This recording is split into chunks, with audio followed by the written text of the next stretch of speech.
Arkafuun akkam jirtu daawwattoota kiyya kun ka daawwachuu jirtan qophii waan keenya ka jedhamu asiitii YouTube irraa kaasanii darbu ani keessummees keessan wayyeessadha yeroo keessanii fi galatoomaa saniin jedha har irraati kaasa'u deemu waan miidiyaati tolegaana faandeemaa yeroo keessanii fi galatoomaa saniin jedha. Thank you very much. Beesisa gabaabaa tokko qaba yeroo keessanis gubuun fedhu yeroo keessanii fi akkuma duraan jedhe galatoomaa. Thank you very much.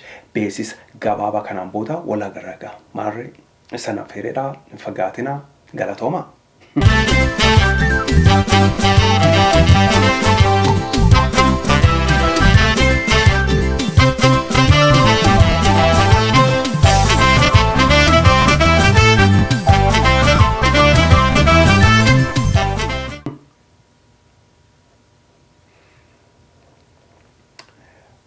Media tokkooti haga saddeeti as listi qoradheedha. Meediyaan kuni as YouTube irra jiruudha. TV, radio, afaan Oromooti as YouTube irra jiru. Meediyaan kuni akka isaan Oromiyaa Media Network irratti qilleensii akka isaanii kennamu fedhaniin airtime kennameefi achirratti darbanii broadcast godhanii akka ummati biyya jiru irraa baratu.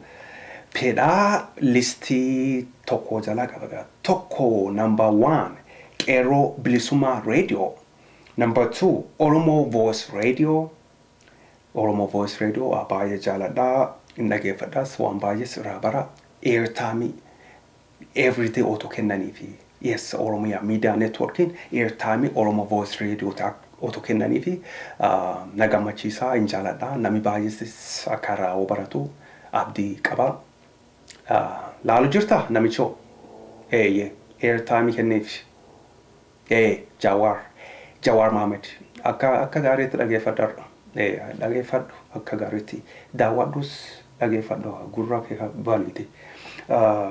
Number 3 Oromo TV Minneapolis St. Paul. Number 4 Gada TV.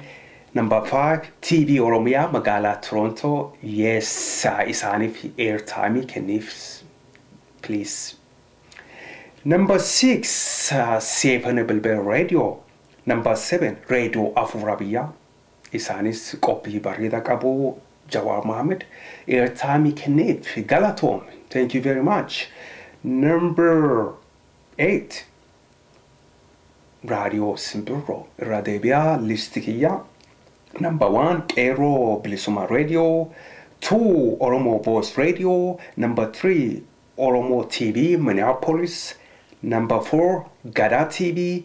Number 5 TV Oromiyaa magaalaa Toronto. Number 6 Seven Bilbil Radio. Please airtime fedhan hundumtu isaanii kenni. Number 7 Radio Afurabiyaa. Number 8 the last one Radio Simbirroo. Please daawwachuu jiraatan warra Oromiyaa Media Network president taatanii board member, director, Dr. Branu, Girma Tadasa, daawwachuu jiraatan airtime. Please airtime warra kanaati listi kaasanii hime maqaa kadhaa kana hundumaa fi airtime as soon as possible jara kanaati airtime kenna. Please board member jiru isaanis jiru warra Jawar Mohammed fila tokko fide wolti qabe achol keeyate warra hundumtu warra fila Jawar Mohammed filate achol keeyatedha. Nami hundumtu beekuga nami beenne sun jira nami hundumtu beeka. Anyway achi baay'ee gara negative kana haasa'uun fedhu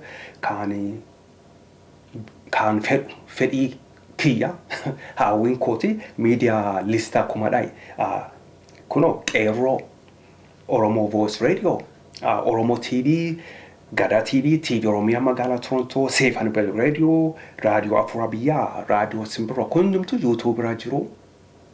Oromiyaa Media Network irratti airtime kennameefi hundumtu